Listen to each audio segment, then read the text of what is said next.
This is Never Free of Magical Musings. I'm here today to talk with you about symptoms of ascension. This is a very timely topic because it is immediately following upon the heels of the total eclipse of April 8th, 2024. According to my guides and many other people's guides who channel here on YouTube, April 8th, 2024 was the day that the Earth ascended into the fifth dimension. The Earth was, and all of her inhabitants, including you and I, were living in 3D dimensional density. Moving up to 5D means we're no longer 100% constrained by the physical world. You know how they say thoughts are things, thoughts have power. That's always been very true, but now a million times more so. Because now that we're living in the fifth dimension, even though you may not physically feel any different, your thoughts have taken on an entire new life of their own. And you are going to find it easier and easier to manifest changes in your reality using the power of your mind.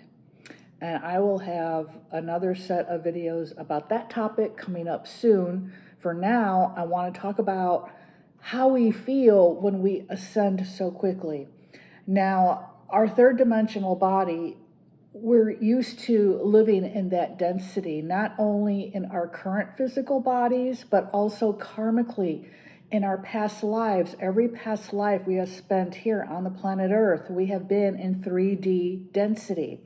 We have lived within 3D limitations. This is the first time in your karmic history, in my karmic history, we are living above 3D density. We are now in the 5D, in the fifth dimension. So what happens is, your body, think of stairs on a staircase. We're all on step number 3 together, right? And all of a sudden the earth goes, choop, jumps up 2 steps. Whoa, you're skipping the 4th step, now you're on the 5th step, and the earth pulls everybody up with her, whether they're ready to go or not. Now, just because you're not ready to go doesn't mean you're not in 5th dimensional density. What happens is you just don't live that path. You still consciously choose to live within 3rd dimensional restrictions. If you're aware that you've moved up to 5th dimensional density, if you are open to those newer energies, then you're going to be living that 5D life of manifestation, right alongside someone who's still in 3D. Your spouse, your partner could still be in 3D while you're in 5D. Your kids, same thing. That's perfectly fine. Because we all have our own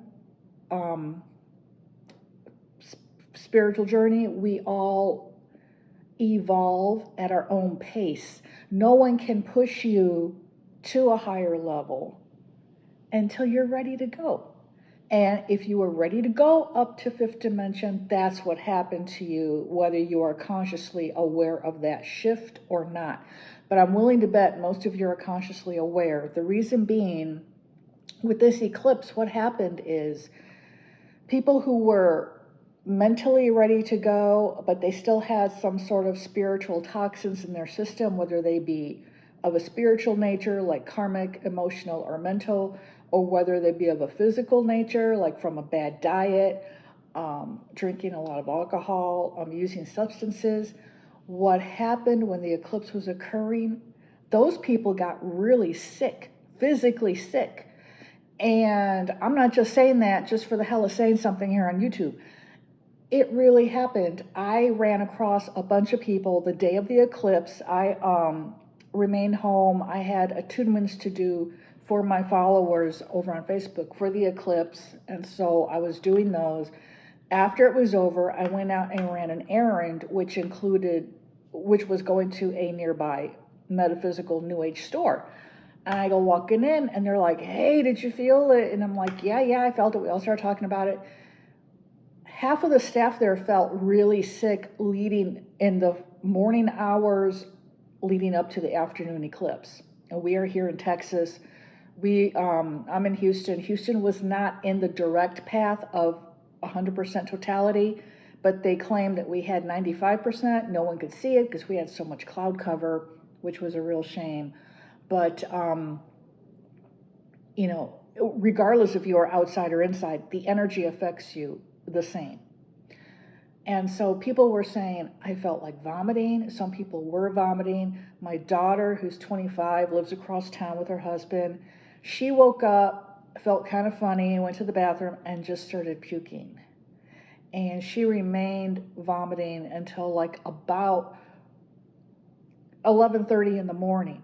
And we had totality here. I think it was just after 1 o'clock, or maybe it was around 1:30. I forget now, but I was real loopy that day. I wasn't able to really pay attention to the finer details because I was doing attunements. So when you do attunements like that, it just makes you go loopy and you lose track of the physical because your mind, your mentality is in the spiritual. And so she was really sick. Her husband felt sick. There were a bunch of posts I read online from my friends on Facebook who were sick that morning. And then once the eclipse occurred, everybody felt perfectly fine, like nothing happened. That's because your 3D body was getting ready to shift upward. And sometimes when a major shift happens, we get physically sick. That's normal. That's what happens. And especially if you have a poor diet, lots of sugars and carbs and, and you drink alcohol and maybe you smoke certain substances, take certain substances, that sort of thing, recreational use. And even medical use, those substances are in your physical body. And when you shift to a higher vibration, your physical body kind of rebels because it's saying, oh, well, I've got this stuff in me and I've got to do something with it. So what's going to happen? It comes out the wrong end. For a lot of people, that's what happened. Another symptom was headache. People had a lot of headaches, especially in the third eye area. Your third eye, this is a chakra. It's located just above your brow ridge in the center of your forehead. And it is where your pineal gland in your brain is located. And this is the seat of your intuition. It's the seat of your psychic abilities. Whether you think you have them or not, they're in there. And a lot of people had very bad third eye aches, forehead headaches, just across the brow ridge here. The rest of the head seemed perfectly fine. And what's really funny is a week prior to the eclipse, I remember a day I had a really intense third eye ache. And it was just right here. And it literally felt like someone hit me with a baseball bat just right here. It hurt so bad. I had to basically keep my physical eyes closed. And when I closed my physical eyes with the pain here, I swear I could almost still see through that third eye somehow. It was a really bizarre experience. It was a weird day for me. And I hope to not repeat it, but because the pain was really intense. But that happened with a lot of people too, who had third eye pain. A lot of people also experienced severe ear ringing. And I just don't mean a little ee. I mean like it was so loud and intense that it was blotting out the other sounds that a person can typically hear. And this, again, alleviated, completely stopped once the eclipse concluded. So I see a direct correlation between everything I was reading online late Monday afternoon and the timing of the eclipse and the time when people were saying, I felt horrible in the morning. After the eclipse, I felt perfectly fine. And this occurred for people all around the planet. I have my Facebook friends are my clients. I have clients around the planet. People in other countries who were nowhere near the path of totality were describing the same feelings, the same physical reactions, the same type of onset of sudden illness. So you see, it didn't matter where you were on the planet, whether you were anywhere near the path of totality, because the entire planet was shifting from 3D to 5D, and it actually has been gradually shifting since the 1960s. This was the final step, the final little leap to complete the process. So now that we're in 5D, in order to take advantage of that, there are certain things that you can do, and I'm going to run through those real quick here. In subsequent videos, I'll go into more details about each one, okay? But this is just like an introductory video here. First of all, if you practice any method of divination, whether it be card reading, runes, even using a pendulum for yes, no, maybe questions, any type of divination, it's good to either start your day or end your day. You know, pulling a card for general guidance, or pulling a card, if you're going to do it to end your day, pull a card to say, what can I expect from my day tomorrow? Or what sort of guidance can my spirit guides and my angels give me for tomorrow? And pull 1 to 3 cards. And write down, you know, your interpretation, go to bed. If you're doing it first thing in the morning, then of course you do that first thing in the morning before you do anything else. It's good to do that because when we do divination, we're connecting to our higher power. And always in any type of spiritual practice, whenever you are making a connection to something outside of yourself, always first and foremost call on spiritual protection. I work with the archangels and I work with the Egyptian deities. And by Egyptian deities, I only work with 7 of them. There are literally like 3,000 something Egyptian deities. I work with 7, and these are 7 you most likely would have heard of. My main goddess is Mother Sekhmet, and she's the Egyptian goddess with the body of a woman and the head of a lioness. She's a war goddess. She's a healer goddess, but you do not want to piss her off, ever, ever. So I call on her for protection, and I also call on Archangel St. Michael for protection. A quick word about St. Michael, who is super, super cool. I've been channeling him since 1996. I have a very close relationship with Michael, and he always wants me to stress to other people, he will work with anyone. It doesn't matter if you're religious, doesn't matter if you're Catholic, because, you know, he's a saint. People think I'm not a Catholic, I can't pray to St. Michael. Yes, you can. I'm not Christian, I can't pray to St. Michael. Yes, you can. Michael is mentioned in the Quran. He's mentioned in, you know, he's one of the very few angels who's mentioned in more than just the Bible. And he is basically, he's the warrior of God. He's the defeater of the dark side. He's the one who keeps the dark side at bay, okay? It's very simple to call on him. All you have to do is just ask. That's all you have to do. And basically what I do myself, I mean, and I do have years and years of a very close relationship with him, so my prayer is extremely short. If you want a longer prayer, you can Google prayer, official prayer to Archangel St. Michael, and I will look for a link. I'm going to write it down here so I don't forget. I will look for a link to the prayer to Michael, and I'll put it in the description below. And basically what it is, the prayer that the Catholic Church uses, that anyone can use, you don't have to be Catholic, is Archangel St. Michael, defend us in our battles. Be our protection against the wickedness and snares of the devil. May God rebuke him, we humbly pray. And do thou, O Prince of the heavenly host, by the power of God, thrust into hell Satan and all evil forces who wander the world for the ruin of souls. Amen. Now, if you're not Christian, or you take personal offense to the mention of God, you can use your own prayer. Just call on Michael. He doesn't care what words you use as long as you call on him. It can be something as simple as, Archangel St. Michael, I'm about to sit down and read my tarot cards, work with my pendulum, whatever it is you're using. I call upon you and I ask you to please protect me, protect my space, and help the information that comes through to be true and accurate for what I am asking about. Thank you, Archangel Michael. Amen. That's it. It's done. And his presence is there with you. Archangels are multidimensional beings. They can be in innumerable locations simultaneously. And don't think you're taking him away from his bigger jobs.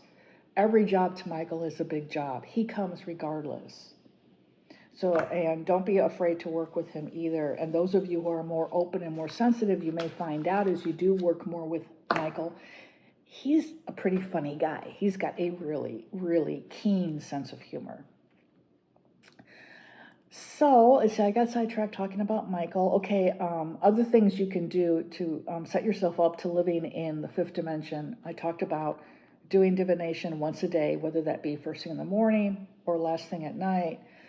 Another thing you can do is to work on keeping your third eye chakra clear. It's really important because, again, that's where your intuition rests. And your third eye, it's your direct physical connection to your crown chakra. Your crown chakra is where all the energy comes to you that you channel from the universe, whether knowingly or unknowingly. It can only enter your physical body through the crown chakra. And you've got a couple of other higher chakras there too. I won't go into those because a lot of people are unfamiliar with them. But the crown, what you do is to keep your third eye clear, to keep your crown chakra clear, to keep you a clear conduit for you to positive universal energies. It's real simple. It's a trick that my medium teacher taught me, my mediumship teacher, Lillian Suarez, a wonderful, wonderful person. You can find her online if you want to learn to be a spirit medium. You put a piece of white paper on the top of your head. It clears your crown chakra and it helps to open it. It helps you to become a clearer channel for spirit. And you can do that prior to your divination session as you're saying your protection prayer. Okay? I know it sounds silly, but it really, really works. And then what happens is that white paper, it clears your crown chakra. It clears the conduit from the crown chakra to the third eye chakra. And then what you can do specifically for your third eye, you can take the index finger of your dominant hand, so that's the hand that you write with. Now, I am a lefty, so I would use my left index finger. Place it on the third eye. Now, close your eyes and imagine your face as the face of a clock, okay? So we know 12 o'clock is at the top, right? So you have your finger on your third eye. You're going to go from 12 o'clock to 9 o'clock, to 6 o'clock, to 3 o'clock, back up to 12, counterclockwise around that face of the clock in a slow circle.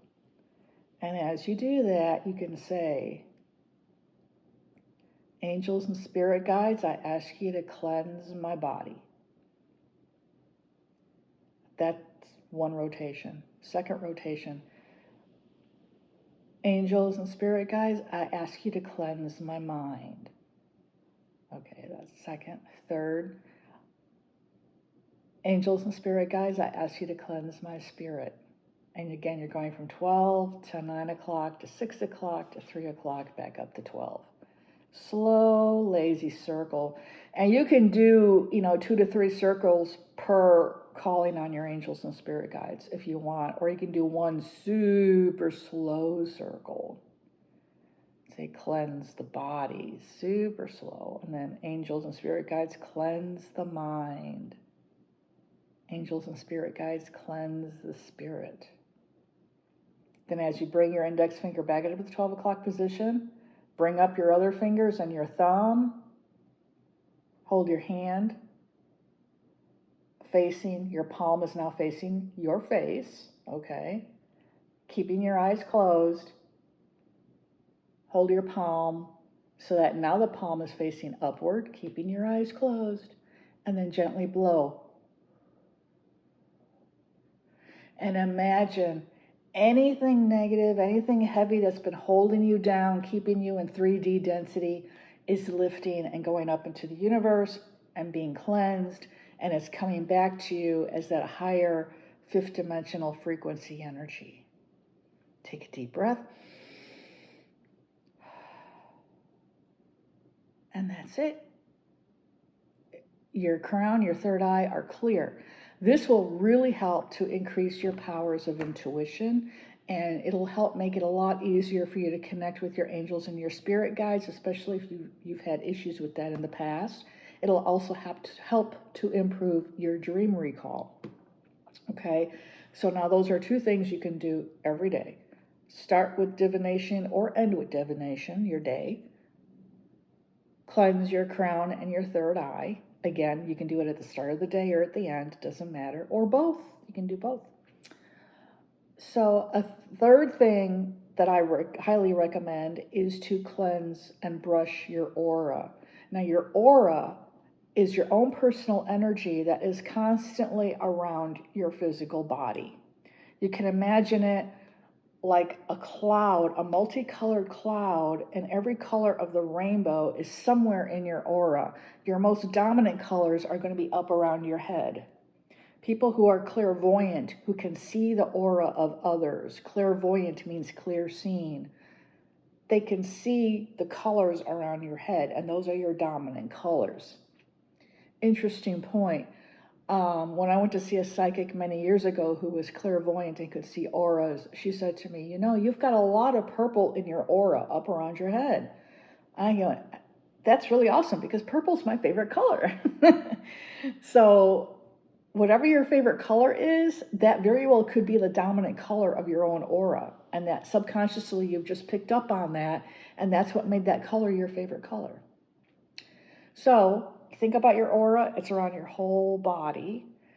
And I am going to pause the video and go outside and show you how to brush your aura, how to ground the energy into the earth, and then bring the energy back up from the earth to your aura, to your own person to complete the process. Okay? It's just a second.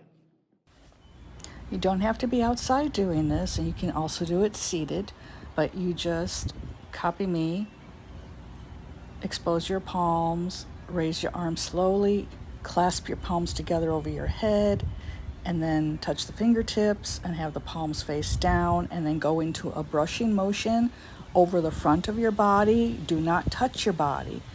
And brush your back. Remember to brush your shoulders and your arms.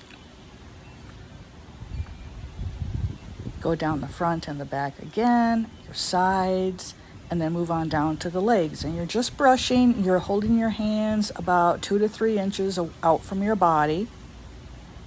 Go all the way down to your feet.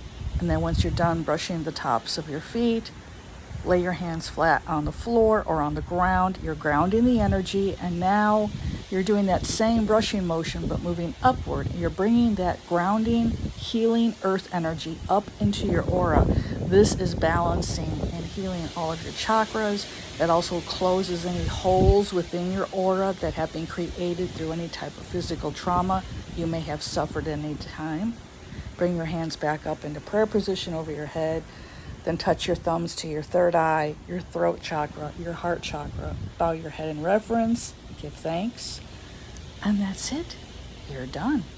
You have now brushed your chakra, your aura. So there you go. That's the method for clearing your aura, for grounding the energy, and for bringing the powerful and positive healing energy of the earth back up into your aura. If you have any questions about anything in this video, do let me know. But again, the 3 methods you can use daily to better connect with 5th dimensional energy are: start your day with your prayer of protection, method of divination, clearing your crown chakra and your third eye, and clearing your aura.